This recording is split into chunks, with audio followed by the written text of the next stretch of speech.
queridos internautas, sejam muito bem-vindos ao canal Centro Espírita Jesus de Nazaré.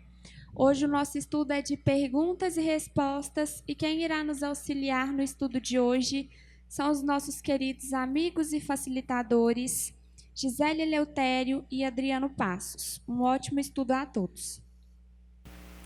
Boa noite. Nós vamos dar início ao estudo de perguntas e respostas. Tem uma pergunta 192. Pode alguém, por um proceder impecável na vida atual, transpor todos os graus da escala do aperfeiçoamento e tornar-se espírito puro, sem passar por outros graus intermediários? Nós sabemos, né, o espírito, nós somos regidos, a doutrina espírita ela é muito clara para nós. A doutrina espírita, a gente tem alguns princípios que são muito claros, né? O princípio da imortalidade da alma, da pluralidade das existências, da pluralidade de mundos. E tem algumas leis que regem esses princípios. A lei da igualdade, a lei da justiça, né? A lei da liberdade. Então, a gente vai ver que, enquanto lei da igualdade, todos os espíritos são iguais, né? Nasceram puros e ignorantes, e a partir do processo evolutivo de cada um é que nós passamos a nos diferenciar. Então, se um espírito, né, impecável nessa vida atual, mas ele se encontra nesse plano reencarnatório junto aos demais, por mais que seja impecável a sua vida agora, nessa atual existência, nós sabemos que existe uma trajetória evolutiva. E nós sabemos que na doutrina, na evolução, não existem saltos, não existem pulos. É um processo contínuo, frequente e regular. Então, quando nós desencarnamos, nós nos desencarnamos exatamente com as mesmas possibilidades, potencialidades e imperfeições que a gente tem nesse momento, né?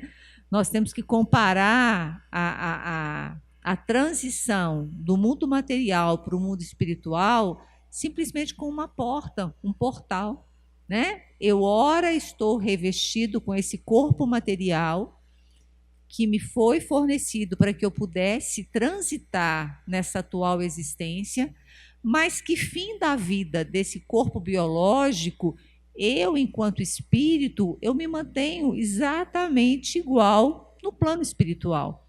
Então, não existem saltos, não existem milagres, não existe salvação, né?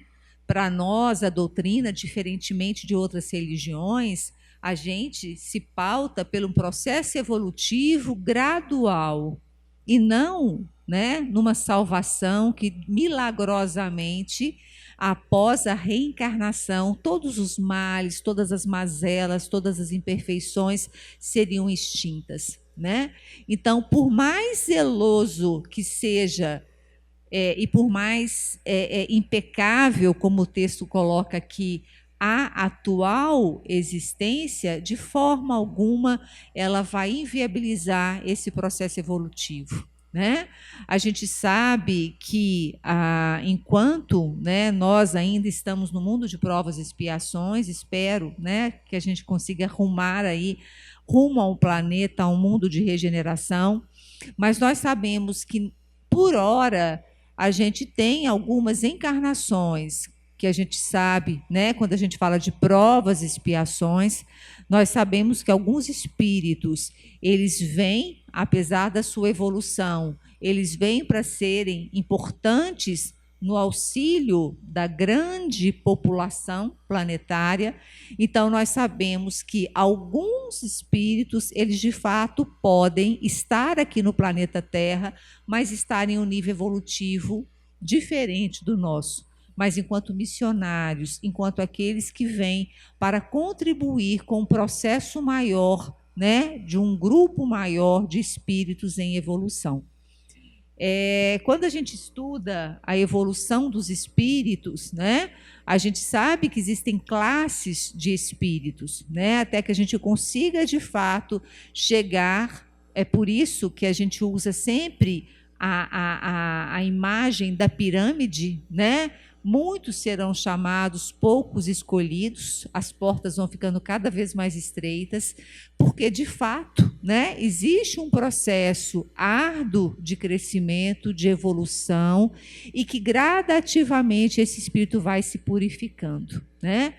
Mas a grande massa que está encarnada na atualidade ainda é um grupo de espíritos que precisa ainda de um longo processo evolutivo. Boa noite a todos. A pergunta que eu separei aqui, né, para a gente poder estudar juntos, tá assim: como fazer para ficar com a calma que os espíritas têm na hora que um ente querido, uma pessoa que gostamos, morre ou desencarna, como vocês dizem, né? Tá o internauta falando aqui.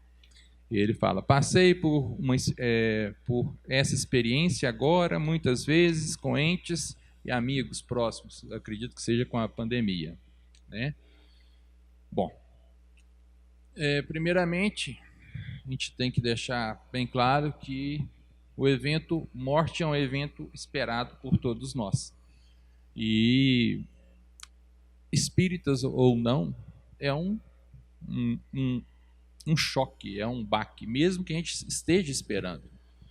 Então, a primeira coisa que temos que fazer é ficarmos calmos, porque, afinal de contas, aquilo ali aconteceu, já estava previsto acontecer e vai acontecer conosco. Então, é calma. É muito difícil a gente falar isso num momento desse, mas realmente nós que estudamos a doutrina espírita, nós procuramos já ter um certo domínio sobre esse tipo de evento. Não pelo fato assim de ser superiores, não. É pelo fato que um dos princípios da doutrina é a comunicação entre os mundos, né, vamos falar assim, o espiritual com o mundo físico. Então, a gente tem que, naquele momento, procurar ser tranquilo. Vamos supor que a gente está lá na nossa residência, está acompanhando uma pessoa dentro do hospital e aquela pessoa vem a desencarnar. Aquele momento é um momento sublime. Na verdade, o que vai acontecer ali? Vai abrir o véu dos mundos, vão se abrir, né? Para aquele abençoado que está ali desencarnando, seja resgatado. Então, naquele momento, vai ter uma quantidade enorme de espíritos, né? Para poder ajudar como se diz, a promover os desligamentos necessários. E a gente tem que perceber, tá, eles estão aqui e eu como que eu posso ajudar? Agora, dando show, né? Fazendo escândalo, ficando desesperado, não vai resolver nada. Pelo contrário, o que era para ser uma passagem, né? Como é uma passagem, para aquele que está desencarnando ali, ele vai ter um pouco mais de dificuldade, né? Porque vai sentir a vibração negativa, vai sentir vibração de desespero, e isso não é o aconselhável, né? Que a gente vê na doutrina espírita, o que precisa se fazer. Então, triste mas criar pânico de forma nenhuma. Em outras presenças, né, que vai ter ali dentro, com os trabalhadores espirituais que ali vão estar presentes, tem pessoal especializado, né? Vamos supor que aquele espírito está um pouco mais assim materializado, vamos dizer assim, agarrado, né, apegado com a matéria, não fez o devido acompanhamento dentro do evangelho, dentro do amor, né, desse nosso aprendizado aqui. Vai ter os espíritos especialistas que vão trabalhar nesse tipo de procedimento. Então, eles precisam ali de vibrações boas, né? Porque aquele espírito que está saindo, ele entra em tribulação ali. Então, ele tem que pegar, dar uma calma, uma tranquilidade para ele. E nós temos que fazer as coisas necessárias. Não é ligar para todo mundo, não é alarmar todo mundo, não. Colocar as engrenagens para serem movidas de acordo com o que é necessário de tomar naquele momento. O que eu quero dizer com isso? Tem que ligar para um parente? Ligue com calma, com tranquilidade, para poder não passar para ele também energias vibratórias de desespero, né, de negativas. Tem que pegar e chamar um médico, uma enfermeira, ou seja, tomar as situações que tem que tomar. Faça isso com calma. E em nenhum momento é só espírita que dá conta de fazer isso. Até pelo contrário, já vi muito espírito que não deu conta de ter essa tranquilidade. Então, o segredo é ser tranquilo, é pensar que é do mesmo jeito que quando nós viemos a encarnar, nós estamos, vamos falar assim, morrendo para o mundo espiritual, só que não é isso, só para poder entender, né? Nosso convívio lá vai ser menor no mundo espiritual, vamos encarnar. Quando a gente desencarna aqui, nós estamos morrendo, perdendo o corpo físico e voltando para a família espiritual. Então, todos nós vamos passar por isso, de lá para cá e daqui para lá. Então, tranquilidade, muita serenidade, oração, né? E estudar, né? Isso aí. Em relação a essa pergunta, eu queria fazer um testemunho, né, pessoal.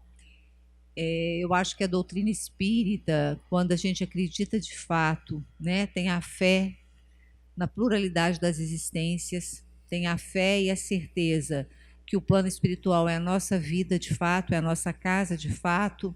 Lidar com morte, por mais difícil que seja para nós espíritas, né, como o Adriano está falando, alguns espíritas não correspondem dessa forma, mas para mim, esse ano, eu perdi meus pais na pandemia. Eles morreram juntos, com uma diferença de 2 horas. Eles foram juntos, literalmente juntos, né? Eles morreram com uma diferença de 2 horas certinho.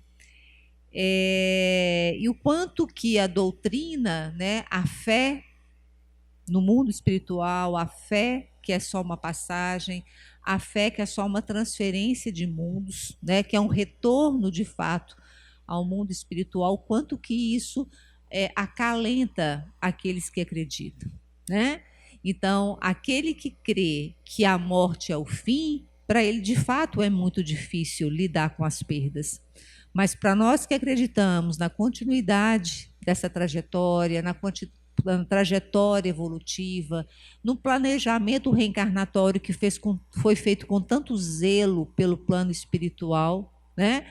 Faz com que a gente respeite a morte, faz com que a gente suporte a dor, suporte a saudade, e eu acho que enquanto espírita é esse nosso testemunho de fé, né? Que a gente siga caminhando e demonstrando, né, pelos nossos atos, pelas nossas palavras, aquilo que de fato a gente acredita, né?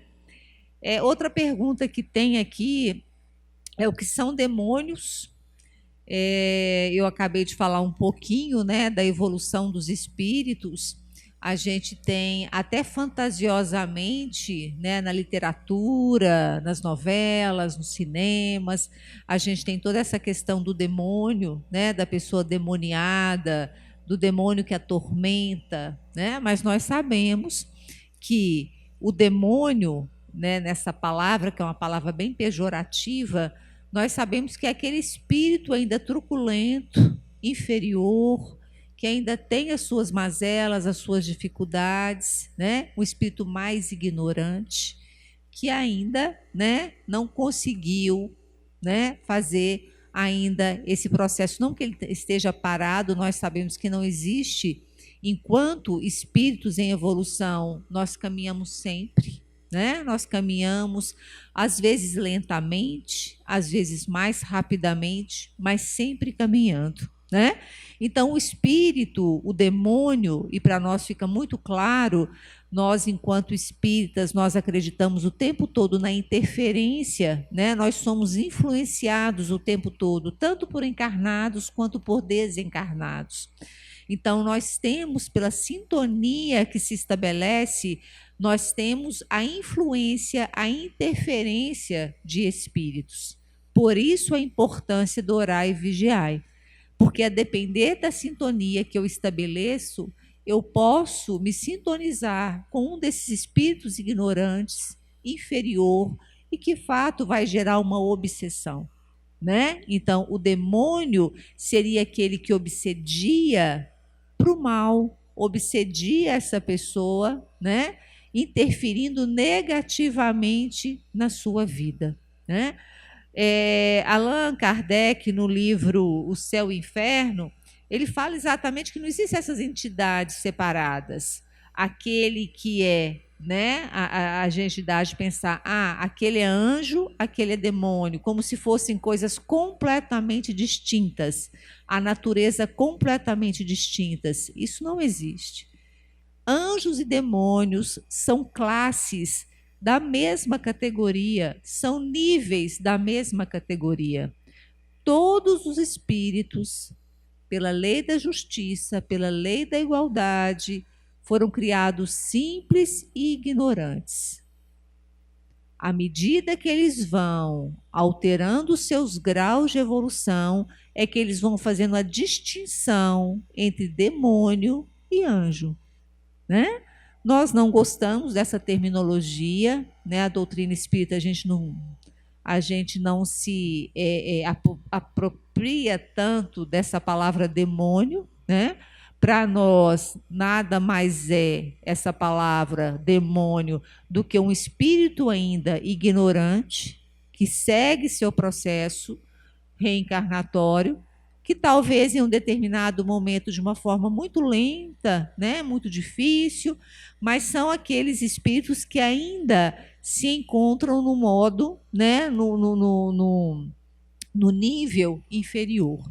Né? Então, a gente não usa essa terminologia de demônios e anjos, a gente usa, sim, espíritos de primeira ordem, de segunda ordem, de terceira ordem, e nós sabemos que cada nível que a gente vai, né, alcançando pode demorar inúmeras e inúmeras existências, né? Nós não sabemos quanto tempo cada um de nós vai levar para se tornar um espírito de primeira ordem, né? Não nos é cobrado rapidez, mas nos é cobrado constância, que a gente aproveite todas as encarnações para que a gente possa se transformar ao rumo, né, dessa angelitude, dessa perfeição relativa que a gente caminha. Então, para nós, espíritas, essa palavra demônio, ela não tem essa conotação cultural e social que muitas pessoas aí fora têm.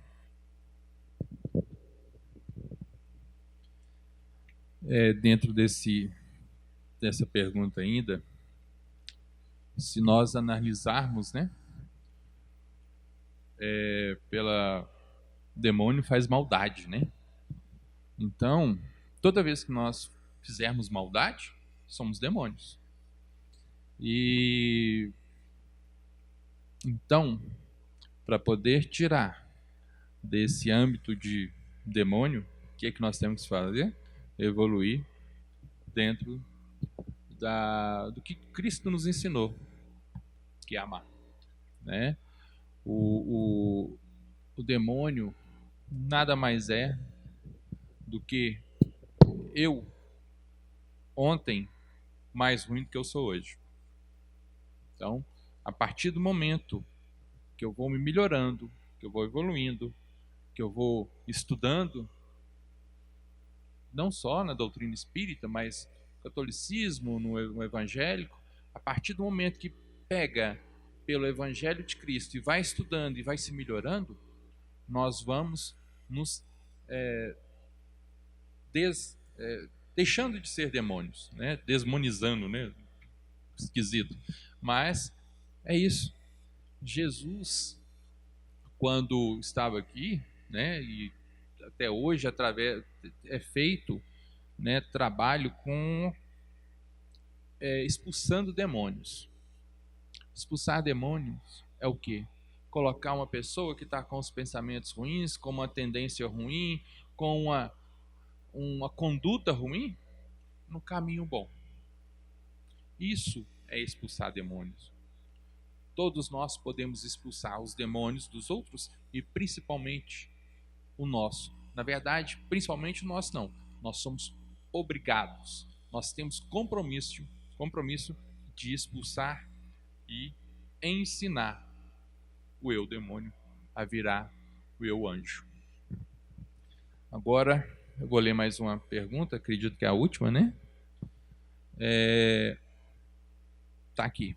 Não entendo muito quando Jesus nos evangelhos diz: não vim trazer a paz, mas a divisão. Tá, a gente tem que lembrar que naquela época, quando Jesus veio, ele veio num momento propício para implantar ali o cristianismo, não, a doutrina nova, né? Ali o cristianismo. Por quê? Já tinha alguns suscetíveis que não estavam mais agradando daquela forma pagã de viver. Tinha os doutores da lei, mas aquilo ali estava sendo feito de pro forma, de acordo com o que seja conveniência para eles.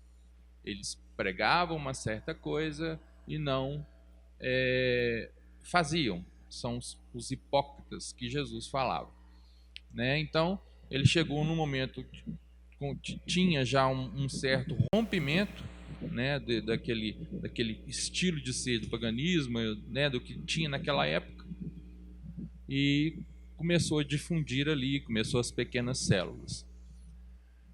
Mas antes disso, né, nós tivemos o Sócrates e Platão, né, que lá naquela época tentaram difundir esse pré-catolicismo, esse pré-cristianismo, né, vamos falar assim. Só que o paganismo ainda estava muito assim, forte, muito enraizado nas pessoas. Então não teve muita coisa. Mas o mundo espiritual com aquilo ali viu a possibilidade, né, instruiu aquilo ali. Então aquilo ali foi as primeiras sementes que teve, né, com Sócrates e Platão. Bom, então na hora que acontece esse tipo de rompimento que é falado aqui, que Jesus fala, nós vamos pensar o seguinte: Jesus sempre colocou por parábolas, e as parábolas dão vários tipos de interpretação. O cristianismo sofreu, vamos colocar assim, 18 séculos para poder ser da melhor forma interpretada pelo Consolador Prometido, que foi a organização da doutrina espírita. Bom, nesse meio período, nesse tempo todo, essas interpretações que aqueles novos professantes da fé cristã teve várias e várias interpretações. E através dessas interpretações, que não eram como Jesus havia deixado, gerou várias e várias outras religiões. E foi prevalecendo a mais forte. Os cristãos que de perseguidos passaram a perseguidores é um exemplo de força que foram criando, foram ajuntando forças e foram promovendo guerras, nós podemos falar, se a gente for estudar as guerras dentro das religiões, elas são bem piores até do que as guerras políticas, né? Há um extermínio de pessoas que não se opõem, né? Nós vamos colocar já lá no começo nas arenas, né? Dos romanos, os cristãos sendo ali colocados em lutas, né, com animais ferozes. E depois disso, vamos passar assim, pela história, vamos analisar o que os cristãos fizeram com as pessoas, como se diz, que saíam um pouco daquilo ali que eles pregavam, que era vamos colocar assim, os videntes, né, que faziam as bruxas, né, que eles nomearam assim, colocaram na fogueira. Então, nós temos relatos, nós temos a história que nos conta que as guerras cristãs foram muito mais sangrentas e mais cruéis que as guerras políticas. Bom, mas isso tudo, caiu a culpa em quem? Em Cristo? Não. A culpa caiu naqueles que fizeram isso. Ou seja, naqueles que fomentaram essa fogueira, naqueles que colocaram que fizeram várias e várias crueldades, extermínios, né, de uma certa raça, porque eles professavam uma fé cristã diferente. Isso até hoje está acontecendo, infelizmente. Mas o Evangelho, o Cristo, está ali. A culpa não é dele. Como se diz, o cristianismo saiu ileso disso. Isso aí não pode ser colocado, essa culpa dentro do cristianismo. Por exemplo, vamos falar sobre a doutrina espírita. Nós temos na doutrina espírita a moral que não é questionada por nenhuma outra religião. Igualzinho nós não questionamos a moral também dentro do evangelho das outras religiões. São pontos, né, do cristianismo que são talvez alguns não aceitam, mas até dentro do cristianismo, do catolicismo, por exemplo, até mesmo dentro do evangelho, a gente vê muitas pessoas falando que é o ponto mais complicado, que eu acredito que é a reencarnação. A quantidade de católicos, a quantidade de evangélicos que acreditam na reencarnação, não é ressurreição, é reencarnação. São grandes lá dentro, né? Então, essa divisão que ocorreu, ela ocorreu foi naquele próprio meio, na hora que foi saindo uma parte do paganismo, criando o cristianismo. Dentro do próprio cristianismo, tendo as várias vertentes, essa divisão. Jesus, hora nenhuma, falou, vai lá, põe fogo naquele, corta a cabeça desse, aquele que não aceita esse negócio dessa forma, mata. Não. Pelo contrário, Jesus, dentro do Evangelho, só fala em caridade, só fala em amor, só fala em evolução. É isso. A divisão ocorreu foi por nossa causa. Foi por nosso jeito de interpretar ao nosso bel prazer. Ou seja, vou interpretar dessa forma que isso aqui é bom para mim. Isso acontece hoje. Quantas e quantas pessoas falam assim, mas a gente pode fazer dessa forma que não tem problema. Não. Está aqui. A gente não pode sair dos ensinamentos de Cristo,